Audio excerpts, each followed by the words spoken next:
It's time to talk sports. It's Hacksaw's Headlines, a panorama of the world of sports, stories, comments, and opinions. Touchdown, San Diego! Now, here's iconic sports talk show host Lee Hacksaw Hamilton and co-host John Riley. Who wants to talk sports on a Monday? We do, you do. From the DIXIELINE Lumber and Home Center studios in San Diego, coming off a great Christmas break, we welcome you to our Monday bonus podcast. Good afternoon, everyone. This is Lee Hacksaw Hamilton, along with my co-host, John Riley, with his opinions from left field, and we welcome you to our podcast, Hacksaw's Headlines, brought to you by DIXIELINE Lumber and Home Centers. Lots of locations serving San Diego for more than 100 years. With their special tool displays. One of the reasons we want you guys who are sports fans to think about shopping at DIXIELINE Lumber. Have a good Christmas.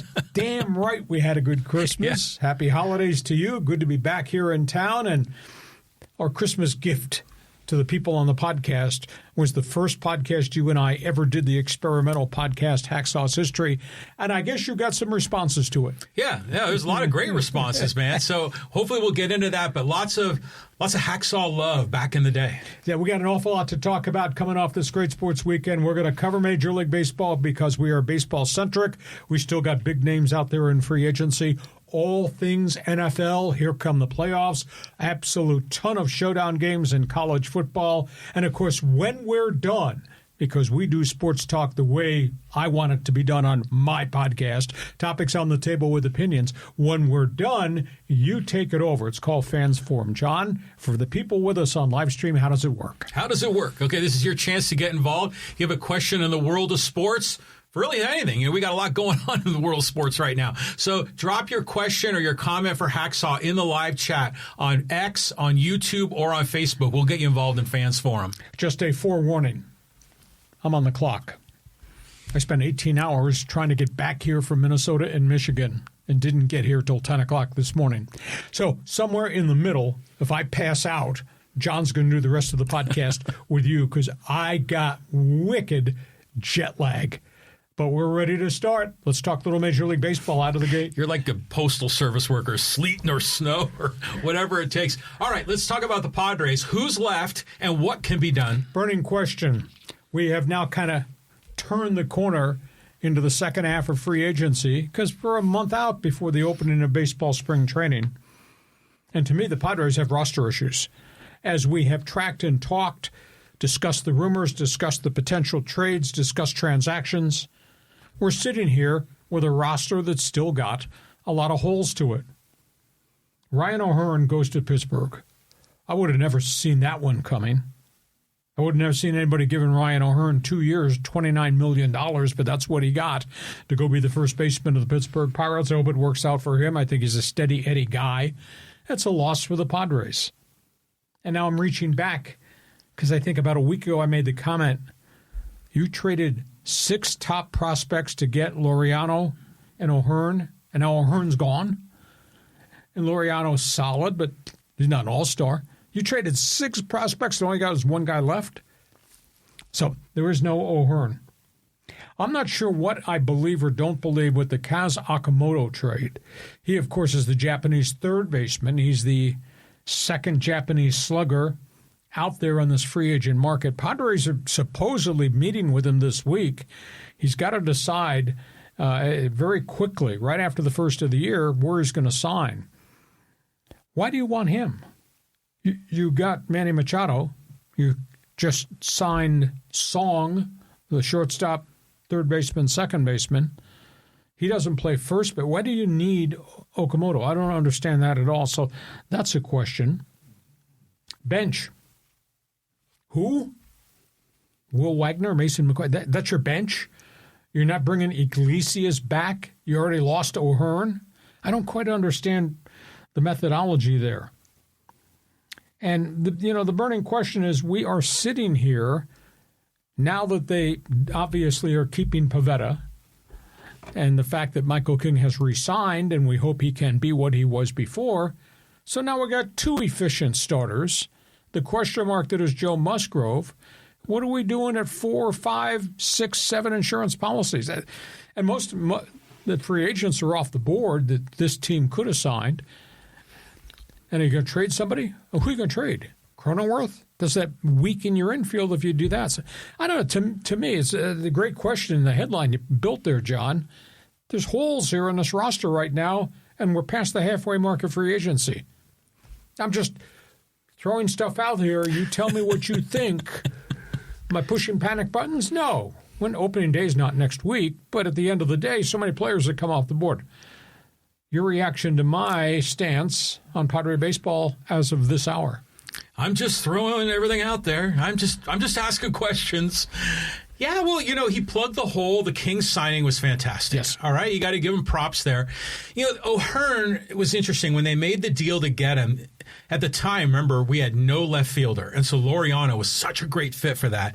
And then we got O'Hearn, and we weren't sure what to do with him because he was like a duplicate of Sheets. Exactly. So it was like this extra tool in the toolbox, so okay, maybe they let him go, but I just think AJ's got something cooking, because if he signed the Okamoto guy and you get the Sun guy that just came over from Korea, and you got this like plethora of these infielders, so maybe Cronenworth's on the move, you still need. I mean, ideally, Sheets would be a DH, so you still need like a legit first baseman, so if you get like Sung and this Okamoto guy could probably play first or second, so you could see that something's cooking, and moving that Cronenworth contract off the books gives him more flexibility. Okay, Padres, you're a Padre fan. Friar line is open for business. Fans forum, give us an opinion. Not just what's going on in San Diego. Let's talk about what's about to happen across the country in Major League Baseball. Notebook was filled with big names. Yeah, big names, big decisions on the line. Let's just talk about this waiting game that's coming. We got the New York Mets. Boy, they have strip mined that roster. In this no way, shape, or form can you say this is a pennant contender any longer. Mets traded Jeff McNeil to the Athletics for a teenage pitching prospect. McNeil's been really serviceable. A little bit of pop, can play second, can play center, can play left. He goes to the Sacramento A's. They have lost Alonso, Edwin Diaz, Nemo, and McNeil. Wow. That's a lot of productivity. That's a lot of chemistry that's off the books there with the New York Mets. Are they going to dive into free agency? That's the next question. Dodgers. Waiting to see what the Dodgers are going to do. Is it Bellinger? Is it Kyle Tucker? Or is it just bring up all these kids at AA, have all these accolades and these ribbons that they wear, and let them play? Dodger payroll in excess of $400 million now total. So it's going to be very interesting to see what is the next thing to do, because guys they can trade for still, obviously, marquee free agent if they want to push the budget and the luxury tax limit even higher. Third one is Toronto, which has been really active. Blue Jays Bregman. Blue Jays talking again to Bellinger. Blue Jays Bichette. They're in on a ton of people, and the latest, right before Christmas, Alex Bregman. So the Blue Jays, they may have another move coming. Yankees, I don't understand anything that Brian Cashman's doing. Haven't done anything, and guys are leaving. I was told from a baseball scout that they were really in on Bichette, and they need infield help, but Bichette's still unsigned. And the Yankee pitching staff it's still wafer thin. I mean, there's no Garrett Cole. There is no Carlos Rondon to start next season. I mean, granted, Fried is there, but beyond Fried, Luis Gil? I mean, I keep thinking there's got to be something significant coming, because the Yankees roster is not what the Yankee roster normally is. White Sox, the signing of Muntaka Murakami. I guess let's mix reviews here. Does he hit home runs? Yeah, in Japan. Does he hit for average? Yeah, in Japan. Does he strike out? Yeah, kind of like Dave Kingman all the time. Wow. And they think, the White Sox think he's going to be a big difference maker. Now, they got him at a cost-effective 2-year, $34 million deal. So that's interesting there. The last two names are the two last Japanese stars that are still out there. IMAI has not been signed. Has to sign by January 2nd. Is that Friday? Yeah. Yeah. OKAMOTO has to sign by January 4th. It has been total silence wrapped around IMAI. We're led to believe, I was told he had 7 offers. I was told he was making visits right before Christmas week. But there's been no leakage at all. Maybe it's a Scott Boras MO. No leakage at all as to the inside track. OKAMOTO is getting a lot of action. You know, we reported about the Padres, some form of either Zoom interview or face-to-face interview this week. I was told the Red Sox are back into it. The Cubs have interest again. Angels have interest again. A number of different people. But there's big mysteries about him, only just because he's got some flaws in his game. So it'll be interesting to see there. My gut feel is we are sitting here in a holding pattern. Well, that's a terrible thing to mention to somebody who spent 18 hours trying to fly home and cancel flights. But I get the sense we're in a holding pattern. Yeah. We're waiting for one of the marquee free agents to make his decision. Because maybe Bregman impacts Bellinger. Or maybe Bellinger impacts Tucker. One domino falls, and I think there's going to be 2 or 3, 4 other guys are going to go after one big name falls in the marketplace. So that's where we are. It's going to be very interesting by the time we get to the end of the week to see what happens with IMAI and obviously with OKAMOTO. John, you want to comment on the Mets no longer ever being the Mets again? Yeah, I mean, a couple of comments, but on the Mets, you had talked about, Diaz and McNeil and who was the other guys in there on there that left the game. Nimmo was on that list. The polar bear? Alonso, of course, the polar bear. But again, you say they lost a lot of talent, but they lost a lot of culture. And when you said that, my brain goes ding, ding, ding, because Juan Soto. I mean, are these the guys that didn't get along with Mr. Me, Myself, and I? Could well be. And, and the pitching staff is ragtag. Got all these young arms that aren't ready that they shoved in there at the end of the year when they failed to make the playoffs. A Juan Soto team failed to make the playoffs again. Really? Yeah. So I wonder how he likes being a member of the New York Mets now. He looks at the roster and says, who the hell are these guys? Well, how does Steve Cohen have such a massive payroll when there's really only 2 stars in that starting lineup? Well, guys vacated because he didn't want to pay over the top to keep the polar bear. Who's on their staff right now? Hell if I know. I mean, Sean Manaea? Yeah, exactly. They've got so many injuries to their pitching staff. Yeah. Now, Josh Tung, or Jonah Tung, is really good. They got 3 or 4 young arms who roared through the farm system, pitched pretty well at every level, and they put them on the 25-man roster right at the end of this in September, as they were grasping for straws, trying to stay in the wild card race. They didn't make it. So they've got a bunch of young pitchers, but the key word there is young, have not done it yet. So it's going to be really interesting. I can't believe the Mets think they're going to put this product on the field at Citi Field and compete. Yeah, and you're even saying the Yankees, too. You think those guys are going to have an all-star lineup. Yeah, what's Steinbrenner doing? I don't understand these guys. I don't get them at all. But I want to bring up another comment. You said we could be waiting for the next domino to fall. Who's the next big contract? But I was wondering, with the collective bargaining agreement kind of looming out there, like it's in a year, but are these teams like strategically doing certain things today? No. Because they know the CBA is going to change in a year.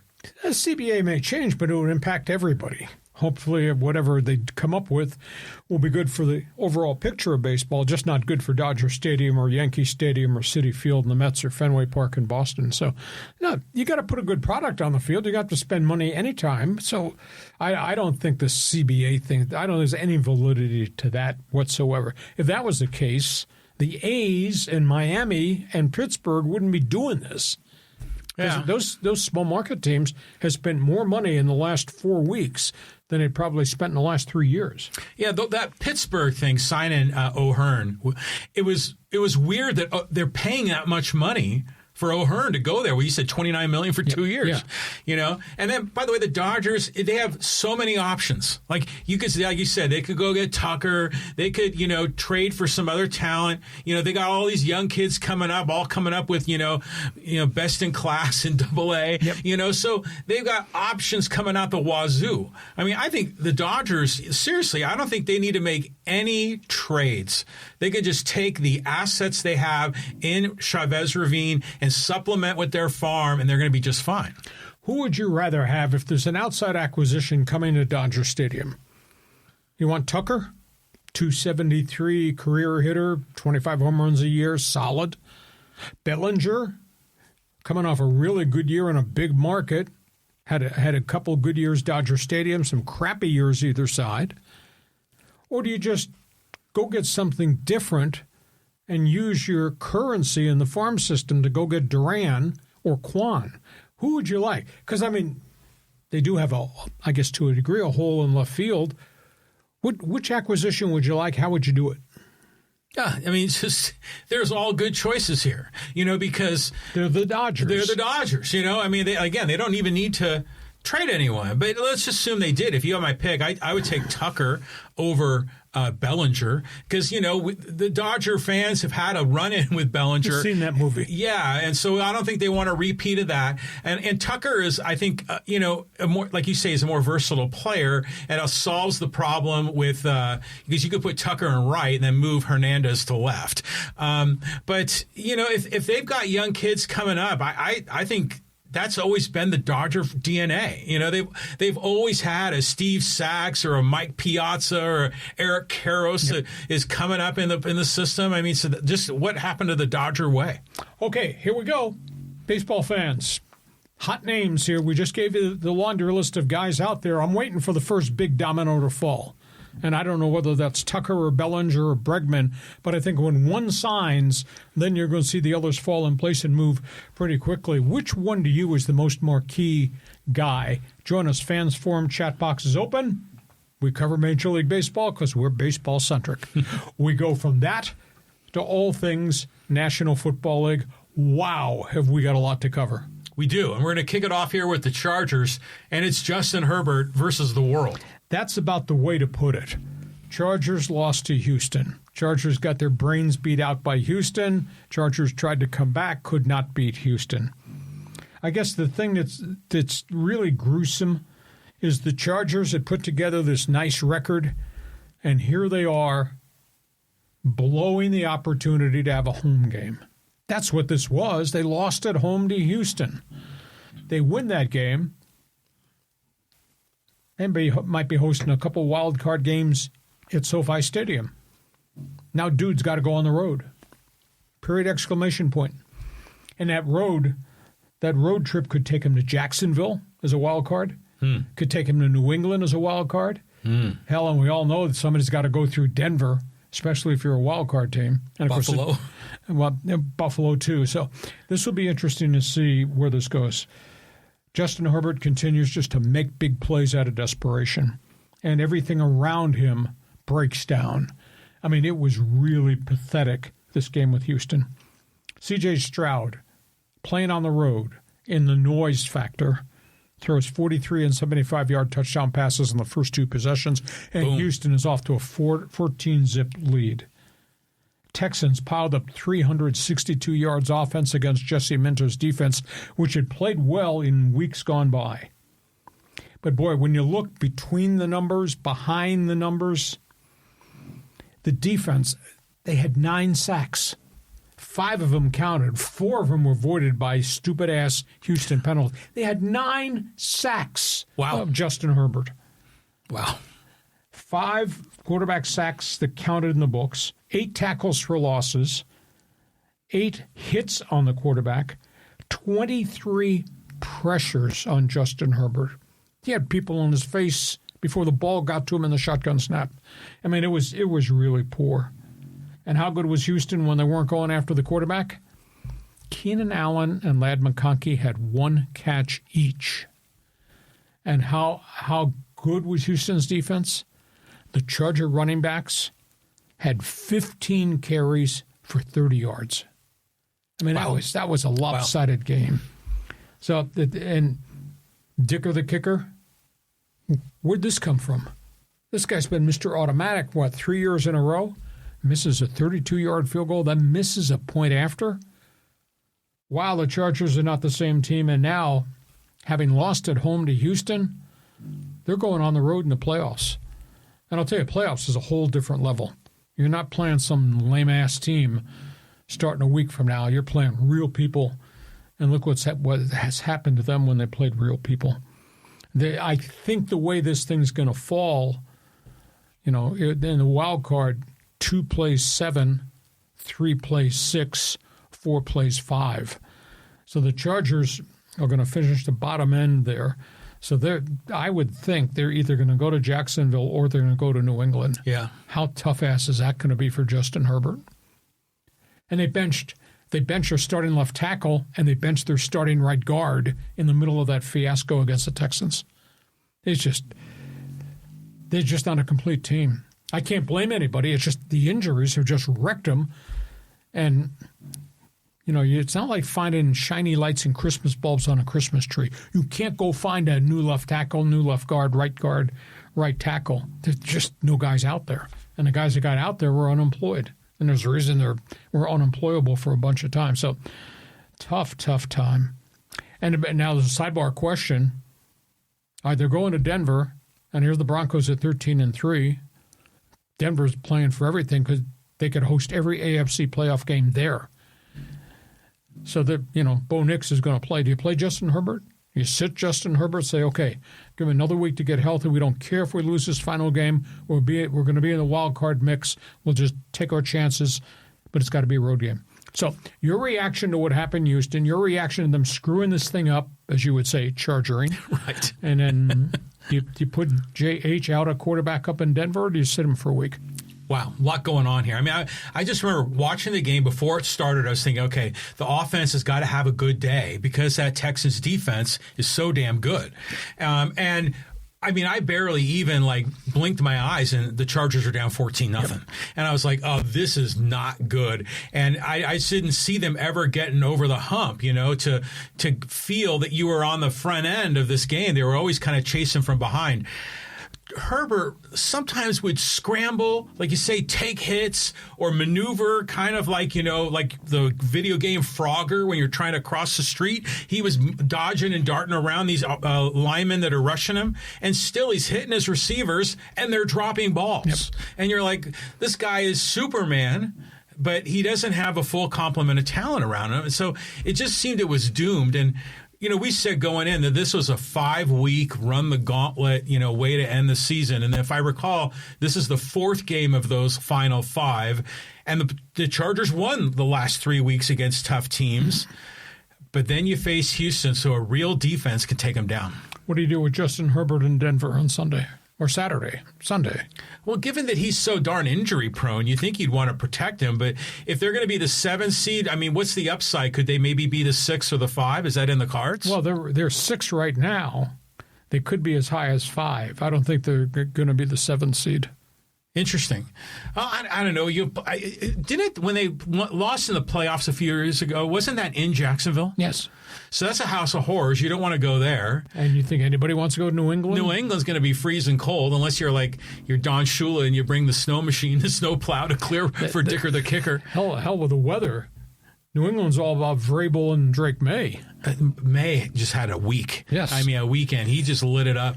Yeah, the Chargers, you just feel like, they were sort of winning in spite of themselves through this season with all of those injuries, and yet they just kept finding ways to win.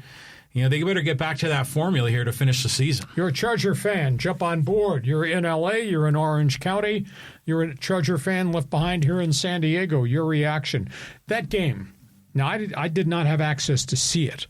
That game, though, a lot of people wearing Charger colors. Was this really a Charger crowd, or were there a lot of Houston fans there? Because I get mixed reviews from people who followed it. Well, I mean, it's just like any game at SoFi. Half the stadium is for the other team, sometimes more than half the stadium. So it was, It was interesting because, when they play at SoFi, there's still that shadow and the beam of light that comes in, so the field looks a little funky. And I remember that in the what's the name of the stadium where the Texans play? Energy Stadium, I think it is. Remember they had the hole in the roof? It was kind of the same sort of thing, But anyways, that's just a weird tangent. But the game was. It could have been so good for the Chargers. I mean, imagine if they had Alt and Slater. I mean, how different this year could be. I agree. But there's nobody to blame. This is just a byproduct of so many injuries at the one critical situation. But hey, being in the playoffs, one and done. Playoffs? Yeah, exactly. You talking about playoffs? All right, Charger fans, jump on board. Give us an opinion because we cover everything. That's why when we look at the scoreboard, I got things to say about the NFL scoreboard. Yeah, here's the NFL scoreboard. Yeah, talking about the Broncos again. Denver beats Kansas City.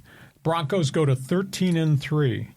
Bo Nix goes for 182 and a touchdown and an interception. It was a low-scoring game. Andy Reid's offense with a third-string quarterback, 66 yards passing. When did you ever think you'd see an Andy Reid team throw for 66 without Mahomes? That's crazy. Yeah, that's what happened. They're 6-10. Kansas City is 6-10. Weird. One more game to go. So Denver's the real deal. Somebody has to explain to me this whole Jacksonville Jaguar story. The influence of Liam Cohen, that new coach, on that quarterback, Trevor Lawrence. He is having a mystical statistical season. We've never, ever seen him. I mean, he's doing things that he used to do at Clemson. I mean, he's had 3 games this year, I think, where he's thrown no touchdown passes, and yet they keep winning because he's running for scores. Jacksonville's 12-4 on the season. Lawrence threw for 263, no touchdowns again, but 2 touchdowns on the ground. It's really interesting. They beat up Indy. Phillip Rivers said after the game, I have no regrets. Rivers is 0-3. They brought him in to try to get Indy into the playoffs. It hasn't happened. They're eliminated. But Phillip said no regrets in the locker room after the loss to Indy. New England destroys the New York Jets, 42-10. Drake May, 5-touchdown day, 256 through the air. The Patriots are 13-3 on the season. Next one, Eagles. Eagles beat Buffalo. Had them, shut them out for 55 minutes. And Buffalo scores 2 touchdowns in the last 5 minutes and goes for a 2-point conversion in which the receiver was open and Josh Allen missed him. And Philadelphia winds up winning that game. Eagles defense, my God, they ratcheted that sucker up. They chased Josh Allen all over the parking lot. 5 sacks, fumble recovery, the stop on the 2-point conversions. God, they had so many plays because of penalties right down on the goal line at the end. I can't figure out Buffalo. They have these games where they're dominant. And then they have these games where, like, where's the offense gone? Philadelphia made all of Buffalo's wide receivers disappear, just by virtue of the pass rush and by virtue of the coverage. So Philadelphia's a real deal. Buffalo, boy, they're so erratic right now. San Francisco, Chicago. Hey. Was that a damn classic? That was awesome. That was unbelievable. 42-38. What a phenomenal performance. I wasn't sure what was more exciting. To see the X's and O's that Kyle Shanahan and Ben Johnson were throwing at the line of scrimmage and executing, or to watch Caleb Williams and Brock Purdy actually pull the trigger and make these plays. Brock Purdy, 5 touchdowns in the game, 303 yards in the passing. Caleb Williams threw for 320, couple of scores, and the thing ended with stops at the 5-yard line on defense at the end of the game. Boy, the coaches, those wheels were in motion. It was so much fun to watch the play calling, the execution, the routes they were running, the matchups they were dictating to defenses. It was a hell of a game. Detroit, boy, it ended badly. They lose to Minnesota. Jared Goff, 5-turnover day. That's about the 3rd time this season he's played really, really poorly. You're kidding me. Pittsburgh lost to Cleveland. You are kidding me. Yeah. How is that possible? Shedeur Sanders throws for 186, a touchdown, 2 more picks. Goal line stand by the Browns at the 7-yard line right at the end. How does Pittsburgh lose to Cleveland? Amazing. Seattle, they're just rocking and rolling. They're 13-3. They beat Carolina. They run the ball. I'm a little concerned, though, because Sam Darnold is not having dominant statistics passing games over the second half of this football season. And you and I have talked forever. I'll tell you what, pal, we get the first week of January, we start postseason football. That's a whole different world. So if Darnold isn't putting up mega numbers this back half of the schedule, what's going to happen when they start playing real people every Sunday going forward in the playoffs? That's kind of interesting. And then there's the Raider Nation. They got worked by who? The Giants.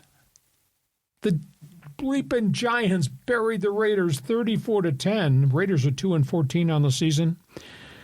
Raider fan, A, he's drunk, B, he's pissed off. Raider fans cheered Geno Smith when he threw his first interception. That's pretty tacky. So much for the home field advantage. Geno, touchdown, 2 more picks, 3 quarterback sacks, and then he got hurt. Only saving grace, Raiders now pretty much locked in, number 1 pick in the NFL draft. Huge, huge disappointment. So, John, interesting weekend of games, but I heard you yelling. I was sitting on a freaking tarmac for 18 hours on a plane. I heard you screaming all the way back to the Twin Cities in Minnesota and Michigan about all things 49ers Bears. That was classic. Yeah, it was a great game. I mean, it was really entertaining. And, right now it's the du jour thing for everyone to be gushing over Brock Purdy. What a great quarterback he is. And I was watching one of the interviews with him, and he was saying, when you're back there in the pocket, 40 to 60% of your field of vision you can't see. I mean, there's big guys that are like 6'7" with their arms up, and other guys are in the way of other. And so when he's throwing to a spot at a specific time. That's right. So it's like boom, boom, boom. So it's like he has to have trust that his receivers are going to be there, because sometimes when he throws it there, they ain't anywhere near there. They haven't come out of their break yet, or they haven't been bodied or interfered with yet. Exactly. So it's just, I mean, he's a remarkable talent, and the whole Mr. Irrelevant thing just makes this a fun story. Yeah. So that was an incredible game, but where the hell was the defense? I mean, the 49er defense was just like shocking. How mystical are those two coaches, those madmen, Shanahan and Johnson. Holy cow. Yeah, I mean, well, we all know about Shanahan, but Johnson, that dude is another level too. He's like another savant. So, yeah, that was classic. And props to Caleb Williams. I mean, he's grown. Yeah, he really is a lot better than he was last year. And I like to see the Bears successful. Go back to the Jags and Liam Combs. Walk me back, refresh my memory. What's his background? Where did he coach? Is he an offensive guy or a defensive guy? No, he's an offensive guru and finally got his first head coaching job. And he walked into a strange situation where Trevor Lawrence was a really high pick, had success early in his career, and then just kind of regressed, and everything around him fell apart. And geez, Liam Combs, and they run the football. And Trevor Lawrence makes a lot of passes. I mean, they are a really dangerous team. And lost in all the conversation, they do punch in the mouth defensively. And they power the football on running. So, I mean, that's kind of a scary team. Are they upper echelon in the AFC? Hell no. I don't know anybody that's using Jacksonville in the same sentence with New England or Buffalo. But look where they are. They're 12-4. Just amazing. Now, granted, they do play in the AFC South, which is... That's pretty weak.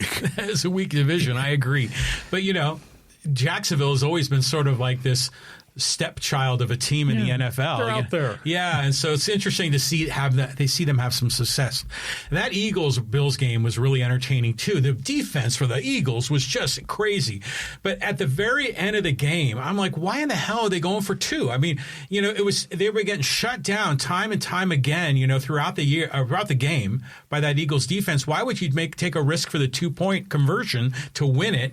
And meanwhile, Josh Allen choked on that throw. He threw that inaccurately. His receiver was open in the end zone. Yeah, Shedeur was open. The problem was that he had a defender in his face or a hand in his face as he was trying to lead the receiver and just oomphed it a little too far. I guess the only thing I could say is that Philadelphia choked him for 55 minutes. And so we kick the point after and tie it. We're going to go to overtime. Do you realistically think we have much of a chance to move the ball against Philadelphia? We haven't moved it all day, hardly. Well, yeah, again, no guarantee they're going to make the point after, because that one got blocked. And, and then, by the way, I just want to give props to Terrell Shavers from the Aztecs. He had some big catches in that game for the Bills. And, he was sort of like a number 2 or number 3 wide receiver for the Aztecs, but he made the Bills, and he's a big part of their offense. I think that's great. Well, he spent a whole bunch of time on the developmental squad, and then they had injuries, and he's got the chance to play. But Philadelphia's defense made all those Buffalo receivers just disappear. I mean, they really did a good job. Yeah, I agree. On them. Okay, you want to talk about the other games in the NFL? Who's hot, who's not? Feel free. Join us. Statement games. We're going to the final weekend of the NFL season. Briefly, one other topic before we get to halftime. Fans Forum chat box is open for NFL fans. And let's talk about names in the news and coaches. Yeah, we have the Raiders to kick it off. Burning question. You're wearing black. Yeah. You're wearing Raider black. I'll ask you because I don't know if Raider fan is conscious, drunk, stoned, whatever. Was hiring Pete Carroll a mistake? Because Pete Carroll yesterday, after they went to 2-14, says, I intend to come back here and return. I intend to rebuild this. And, of course, they've got the number 1 draft pick, but they got so many critical needs. And I don't know that there's any guarantee. The sexy thing is to say Fernando Mendoza, Indiana. But do we know that he's going to be a star in the NFL to be the number 1 pick?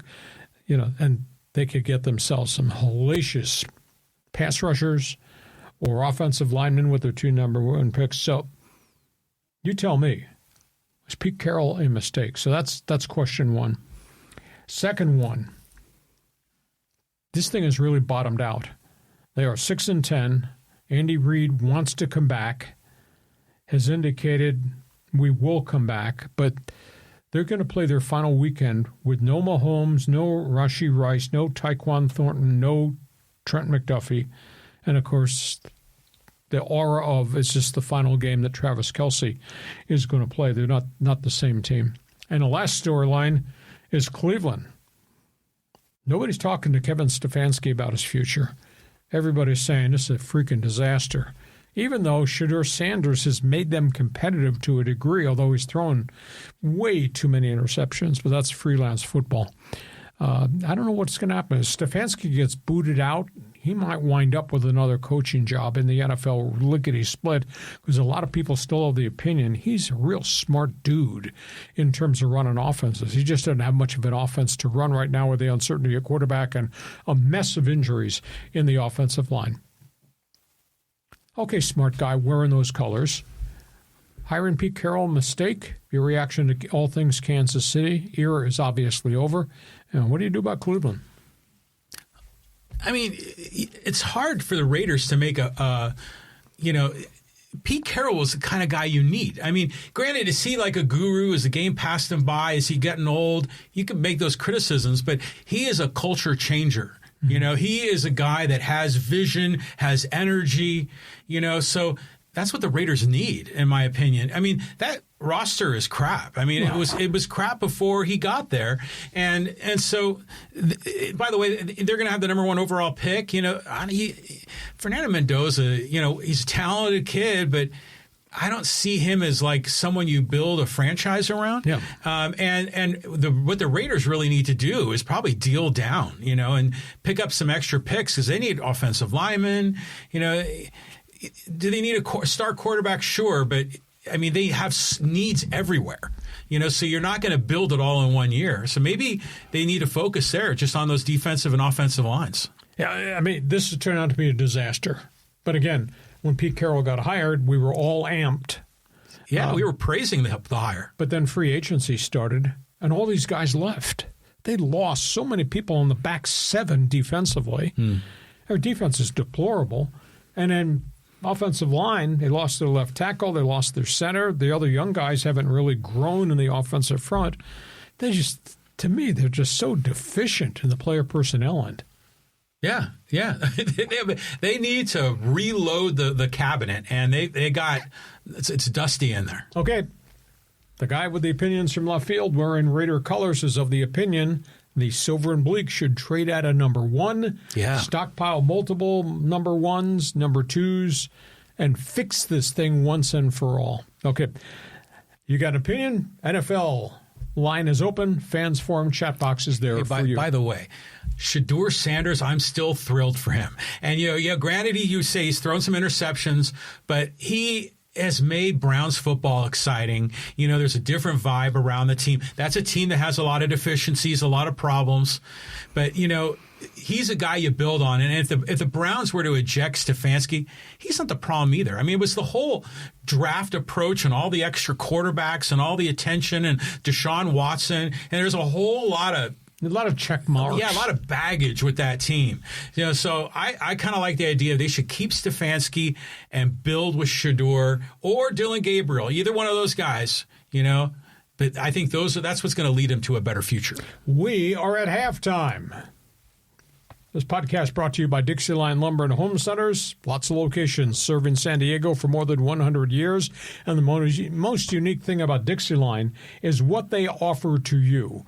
In terms of guidance and renovation of your home, whether doing something in the kitchen, the bathroom, etc., or whether it's doors and windows, or whether it's just DIXIELINE and their tool shop for the do-it-yourselfer at home. John, these people, their reputation's just impeccable. Unbelievable. I mean, here is some video of some custom homes that are being built, and DIXIELINE provides all the building materials here. So the contractors, the framers that build these houses have a great relationship with DIXIELINE because they can get the highest quality lumber products, at DIXIELINE. DIXIELINE will deliver to the job site. You can set up an account with the company, qualify for special discounts as a contractor. So if you're in the business of home building, home contracting, home remodeling, DIXIELINE is hands down your best partner in San Diego County. And if you're a do-it-yourselfer, guys, go to DIXIELINE. Go to DIXIELINE.com and just look at the tool section in each of the stores. DIXIELINE Lumber. We are at halftime. Just a reminder, when we're done, because we put topics on the table and express opinions, we do sports talk the way it should be done. When we are done, you take over this podcast. John, it's called Fans Forum. How do people jump on board, get active? Look at all these people already in here. Arnie and Flegel and who is that? Durdenjo and Revolution and John and HB 949 and Flash and Callan and Casey. Thanks for being part of this. So we'll get you all involved, but there's still an open shot for everyone else to get involved, too. You have a question for Hacksaw on anything in the world of sports, drop your take in the live chat on YouTube, X, or Facebook. And if you got a comment about him violating the dress code wearing silver and black, feel free. Jump on board, pile in there. Hey, just a couple of other notes. We do sports talk the way it should be done here. I have the sports website. I write on it every day of the week. Want you to follow it. Want you to read it. Just go to LeeHacksawHamilton.com. It's there first thing every morning. You can subscribe. Get on my email list. You'll get Hacksaw's newsletter. We send out 2 newsletters a day. We work really hard there. We want you to share. Tell everybody what we do Mondays and Thursdays at 1:30. Want you to subscribe. When you subscribe on the YouTube channel, you will get the alerts every time we put additional videos up. And now that we're back from the holiday break, we'll be doing a lot more of that. Also, you can help us grow. Give us a thumbs up. Right there on YouTube and all the other platforms. Hit the follow button and give us a 5-star rating because that helps us grow this thing a great deal. Okay, John, let's move to the second half because we enjoyed NFL football this weekend. We're about to enjoy the second round of college football playoffs. Yay. Yeah, here we go. Beyond the controversy of all the James Madisons. Okay, let's talk about the college football playoffs. It starts on New Year's Eve, and then the rest of the games are on January 1st. We'll go with the Cotton Bowl. That is Ohio State. That is Miami. Carson Beck had a nice career at Georgia. He's not been able to duplicate the same thing statistically and explosive-wise with the Hurricanes. And Ohio State's got athletes everywhere. And this is going to be a phenomenal show. The Hurricanes have played better defense than most people thought. They're going to have to play better defense to be in this one because the Buckeyes with Julian Sayin and Jeremiah Smith, they got guys who can just hit you from anywhere on the field. I bet this turns out to be a Buckeye blowout win in the Cotton Bowl. I'm intrigued to see the Orange Bowl game in the college football playoffs. That's Oregon versus Texas Tech. You know, the Ducks have won some nice road games this season. But I tell you what, they don't play with the verve, the explosiveness on the road that they do at Autzen Stadium. Dante Moore's still a great quarterback. Texas Tech is really good. Quarterback, running backs, wide receivers. Red Raiders, that's a pretty good football team that money bought for them. I think Texas Tech gives Oregon a real run for the money because this sucker is not being played up at Autzen Stadium in Eugene. It's going to be played in the Orange Bowl. And I think it's going to be a heavy Texas Tech turnout of fans there. Rose Bowl. Boy, you talk about collision of the Goliaths. You talk about boom, boom, boom. Indiana, Alabama. Now that's big boy football. Hoosiers, though, they haven't played in, 3 weeks? Haven't played since the Big Ten championship game. So do they lose a little of their momentum? I don't think so. Signetti would not let that happen. Indiana's really good defensively. I mean, granted, a lot of Indiana has revolved around the success of Mendoza, the quarterback, but Indiana is rock'em sock'em rugged football. And if you don't believe me, just ask the people that they kicked the crap out of in the Big Ten championship game. I think Alabama's going to have a tough time moving a football on IU, and I think Indiana is going to win that Rose Bowl game. Sugar Bowl. I never really liked Kirby Smart at Georgia, but I think I'd like Kirby Smart if they kick the crap out of Ole Miss. I'm so offended at Lane Kiffin and everything that happened at the end. But this is going to be a hell of a game because the Ole Miss quarterback, that running back, those are dynamic dudes, and Georgia has built its team around rock-solid defense. I bet that turns out to be a much lower-scoring game, but I think Georgia's going to win. I think there's a lot of people in the SEC hope they win in the aftermath of Lane Kiffin and Ole Miss. So what do you think? We go to the second round. Now, this big boy football. Yeah, it's big boy. We're not talking about the G5 guys and all the drama around all of that. You know, Indiana's just been so impressive all season long. And Signetti, I mean, the more you learn about that guy, he was on 60 Minutes a few weeks ago. This guy is a special leader of men, which I love to see that in the game. And it's just so fun to have Indiana relevant on the national stage here. So, but you talked about Texas Tech. Hey, man, isn't it interesting how, they're way out the hell out there in Lubbock, Texas, okay? And you never really used to hear about Texas Tech until maybe, 15, 20 years ago. And then suddenly there is a lot of NIL money flowing through Texas Tech. A lot of those oil makers are Texas Tech alums. Yeah, exactly. So it's interesting how, some of these teams can get a ton of money and suddenly they're relevant. But Texas Tech looked really good, So this is going to be a fun weekend. So we're going to have, there's 4 games, and how many of them are on New Year's Day? 3 of them. We have the New Year's Eve game is the first one. That's Ohio State, Miami. And then we go to January 1st. We got the Orange Bowl with Oregon. You got Indiana in the Rose Bowl. And you got Georgia, Ole Miss, Sugar. So we're talking Wednesday night this starts. Yes. And then 3 games on Thursday. That's right. Oh, hell yeah. This is good. This is the expanded playoff format is a great thing for the sport. Whoever wins this tournament is going to be legit national champion. Agree with you. Okay, we go from that quickly. Michigan. I guess I should have saw this coming. I was surprised that Kyle Whittingham retired from Utah. Should have connected the dots. Whittingham signs a 5-year contract to go to the University of Michigan. And he says, the end result, I want to win a championship trophy for the final chapter of my career. Hired a guy that was 177 and 81 at Utah. That was a Utah in the Mountain West. That was a Utah in the Pac-12. That was a Utah in the Big 12. This guy's a hell of a coach. They hired a man of credibility as compared to what's been there in recent years in Ann Arbor. I think this is a really good hire. Interesting story just broke today out of South Bend. Notre Dame evidently was not really interested in allowing Marcus Freeman to interview for NFL jobs. And reports were the Giants and Tennessee, once their season ended, we're going to sit down and try to bring him in. And the Giants are really interested in him. He's staying in South Bend. I don't know if it was pressure from alums. I don't think it was a money deal because he's not a money guy. But he was 43-12 with the Irish, and he wants to stay the course. I was told, though, that Notre Dame did not want to let him interview other places, and that might have become a friction point, but he elected to stay. So that's a big surprise because he was a hot name going from college to the NFL. So he's staying put. Ohio University has hired John Hauser, the defensive coordinator, elevated him to head coach. This came weeks after the firing of Brian Smith for off-the-field insinuations and allegations about personal relationships. It's the third time in a row that the Bobcats have hired from within. They don't do stuff from the outside, and every guy they've had, starting with the hiring of Frank Solich, has been really successful at Ohio. So the players met with the athletic director before the bowl game and said, we really want this guy to be our head coach. And then they go out and they beat the hell out of a team in a bowl game in the Frisco Bowl, and they wound up going 9-4.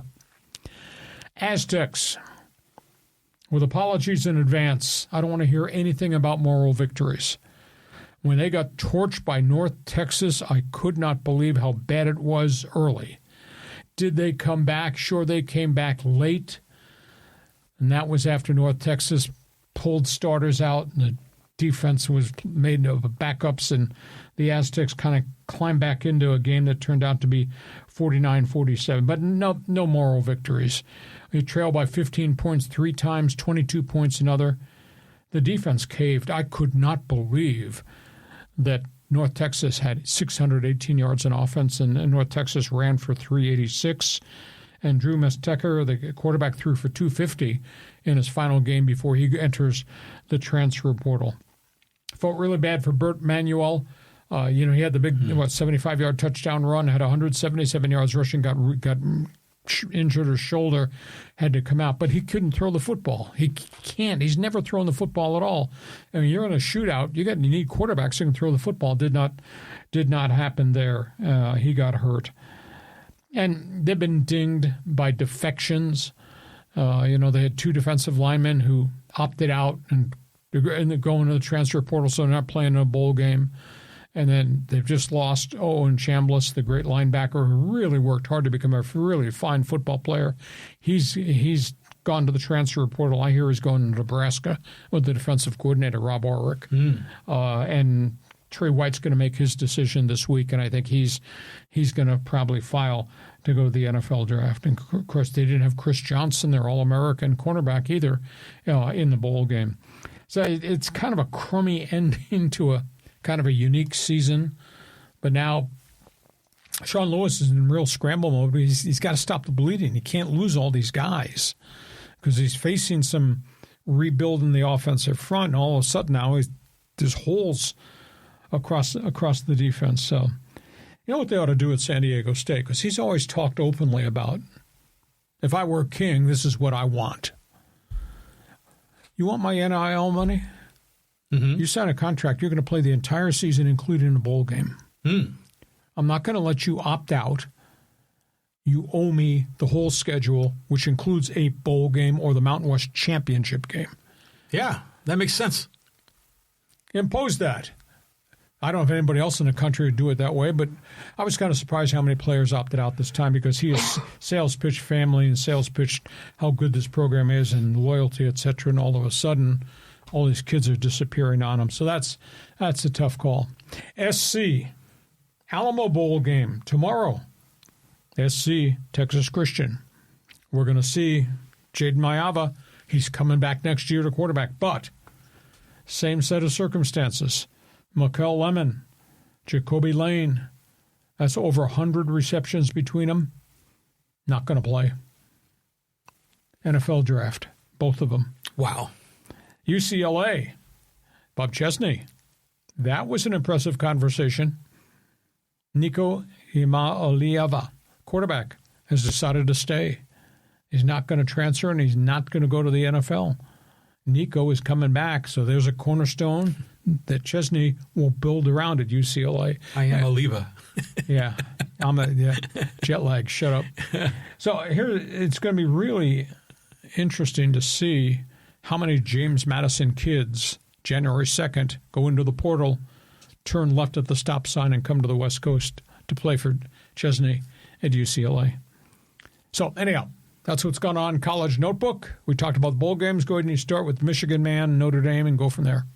There's a lot going on here. So just quickly about Michigan and Whittingham is I read this story online, and it was a guy that played for the Utah Utes in 2004. And he was talking about how that team was just really talented. And, Alex Smith was the quarterback, and their scrimmages, against themselves were just heated. I mean, there was so much talent and so much energy and focus on winning. And I guess in one of the dry runs or scrimmages, the defensive lineman kind of gave Alex Smith, hit him too hard or something. He's wearing the red jersey. And so the quarterback coach came out onto the field and was just really angry and yelling at the defensive lineman and just kicked the football out of sheer, anger. And it hit Kyle Whittingham in the back of the head, on the other side of the field. And everybody just went, whoa, that's not the guy you want to do that to. So that story alone tells me the kind of intensity and command that he's going to have. And that's going to be what Michigan needs, to really build the big house with some integrity. So I think it's a great hire. But didn't he just so-called retire unexpectedly a few weeks ago? Yeah, walked away from a bunch of years. They're still left on the Utah contract, but he's always marched to the beat of a different drum. Dude's going to be cruising around Ann Arbor on a big Harley. Yeah. He's a motorcycle guy. Good for him. Yeah. So. Yeah. And then, the Notre Dame storyline, it's just funny is that people are saying online, Marcus Freeman turned the job down with the Giants because he wanted to ensure that the Giants always had an invitation for the NFL playoffs every year. So, and by the way, for you as an Ohio alum, are you comfortable with the coaching decision there? I was very uncomfortable with the way the Brian Smith era ended because of this relationship with a staffer. Very uncomfortable with the whole thing. But good program. They've done very well. However, short window. They won with transfer quarterback, running backs. Those guys are graduating now. So there'll be a bit of a rebuild mode at Ohio U, but they've done a really good job. Yeah, I mean, it's just the way the wild, wild west of the transfer portal is. All of these kind of G5 teams have to essentially reload the holster, every year. And that is exhausting. That is challenging. And that's expensive to those of us who are alums who support our alma mater's football program, too. Yes, it is. Yeah, and so, but you know what? The Aztecs, they had a hell of a year. They really did. And, Bert Emanuel, he had some moments. You're thinking, man, if you made Bert Emanuel like a tailback, I mean, that guy is so fast and his long strides and just explosive. So who knows what they're going to do. Kyle Crum was kind of a fun story there at the end. And, the game was closer at the end than I ever expected it to be. But, in the end, good on you, Sean Lewis. Good season. Just keep building the house. You're big on moral victories, huh? I expected more. I was disappointed when I found out while I was gone, JP Mialova, the quarterback they recruited last year, is going to the portal too. Jumping ship. Yeah. I mean, that's just the nature of the beast right now. Okay, that's all things college football. You get an opinion, feel free. Tell us what you think. We're going to try to move through this last segment real quick here so we can get to fans forum because the chat box is starting to fill up. Let's talk NBA. Yeah, the Lakers and the Clippers. Hey, what's missing? Is it team chemistry? Yeah, that's a good question. Boy, this Laker team. I'm not running around the hallways here saying, the Lakers are back. It beat Sacramento. Who's Sacramento? Sacramento's awful. But I tell you, J.J. Redick's not happy at all. He's really down. And his quote this past week, right around the Christmas holiday, quote, "These guys don't care enough to be professional about playing defense." Boy, that's a really terrible, harsh thing to say about your guys. And then they had a team meeting and, everything's fine. Well, you beat the crap out of a bad Sacramento team. Not everything is not fine. But these statistics, the Lakers have had, get this, Lakers have had 10 losses, 15, 17, 21, 23, and 24-point losses in this last group of losses in the last month.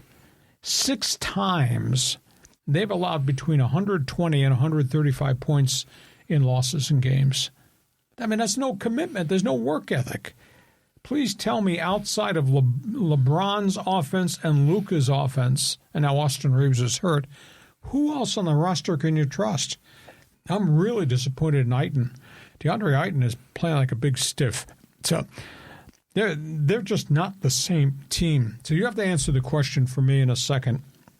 I'll ask you in a minute. They're just not the same team. And there's nothing they can do about the roster. They can't make trades, really, to speak of. And now Austin Reeves gone down with a second calf injury, and this one's longer. He's going to be out longer. So, boy, they got problems. The Clippers, where'd this come from? See, Kawhi scored 55. I did last night. That's amazing. And the night before, the game before, he scored 41.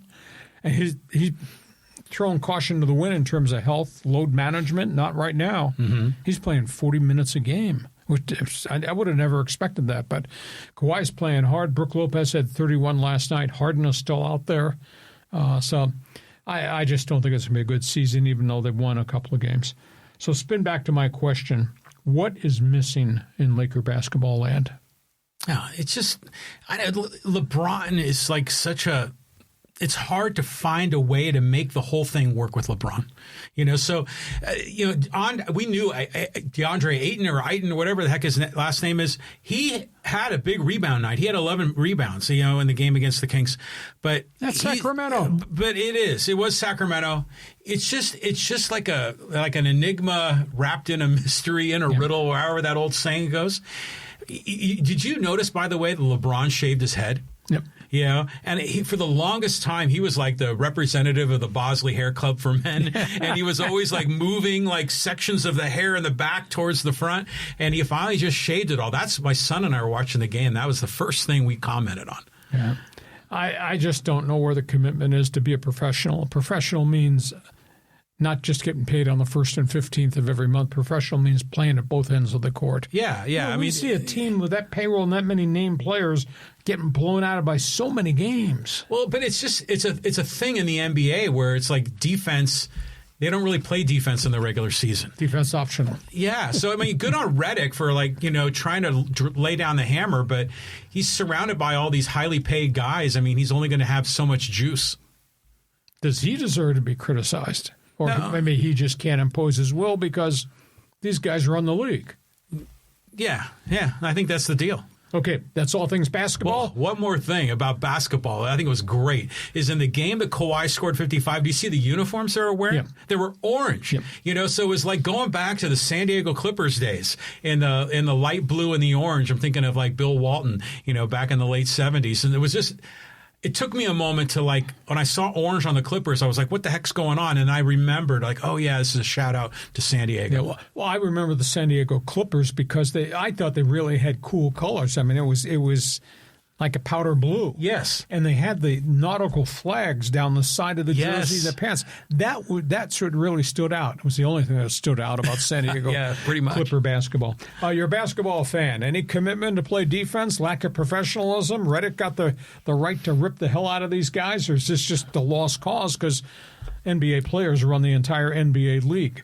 Basketball hotline is open for business. Feel free to join us in the Fans Forum chat box. We go from that. Let's talk puck. Talk puck. Skid City on the ice. Can you score goals?